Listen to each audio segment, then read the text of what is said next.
see a bigger gathering of countries on the Russian side as well. Of course, we have NATO and West on the other side. If we were to talk about peace, now Emmanuel Macron had hinted at making efforts of getting the two sides, Russia and Ukraine, on the table. But Zelensky said it will be a waste of time in almost as many words. Do you feel Biden's visit will de-escalate matters in any which way, or will it help the two sides come to the talking table? Well, to be honest, I don't think that any compromise is possible at the moment between Russia and Ukraine. I think that the gaps between the two sides are too deep. There is no common ground in which they can even start negotiations, and I think it will have to take more in order for the sides to come to the table in order to negotiate. I think that at the moment we are very far from this moment.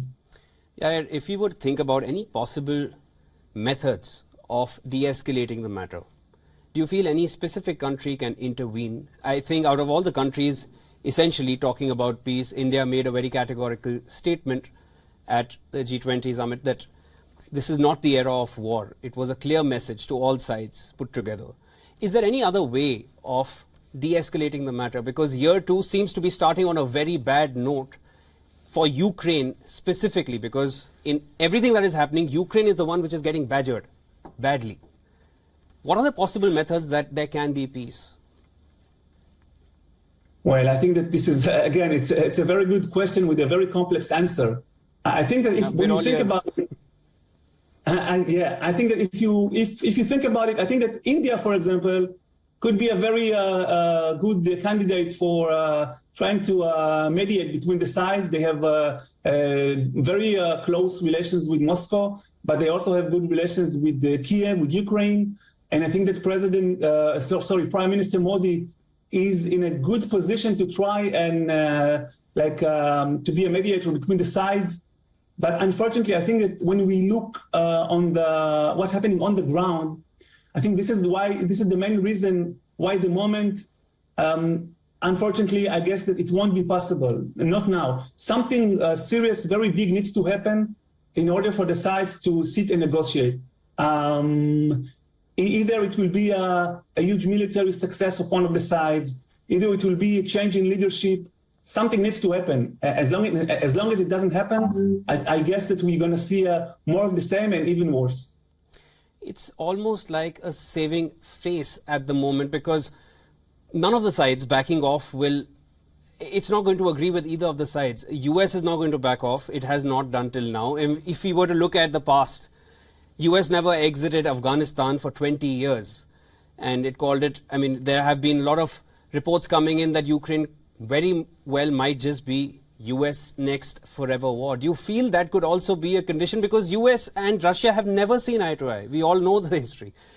What is this Ukraine-Russia conflict heading towards? Do you think it's going to carry on? Because none of the sides seem to be backing off at all.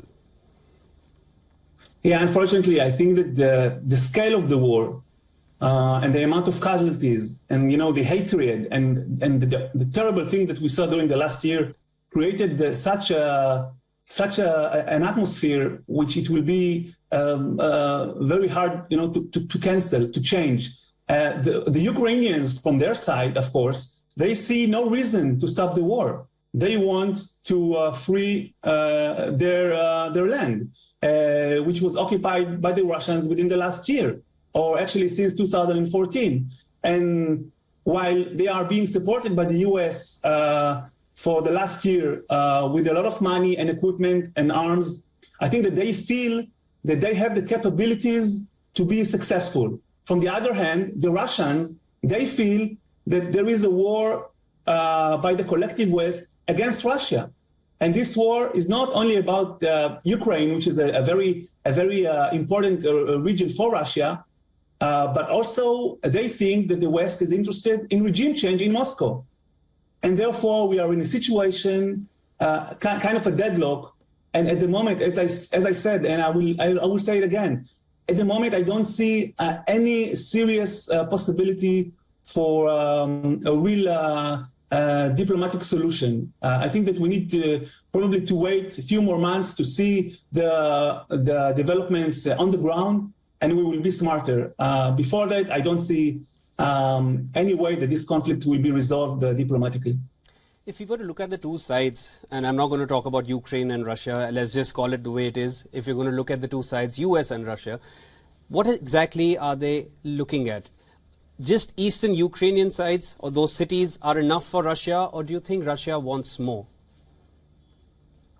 Well, I think that we need to remember that the aim of the Russian military operation or war, as we can see, at the start was to topple the regime of President Zelensky and to make Ukraine kind of a pro-Russian state.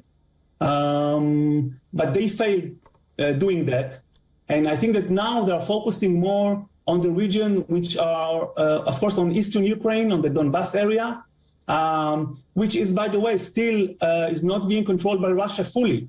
The Donbas region is now around 60-70% of it is under Russian occupation. Right. So I think that President Putin is interested, first of all, to have full control on the whole area of the Donbas area, and of course to maintain the occupation of the four regions, of all the four regions, which is around 15 to 17% out of the territory of Ukraine.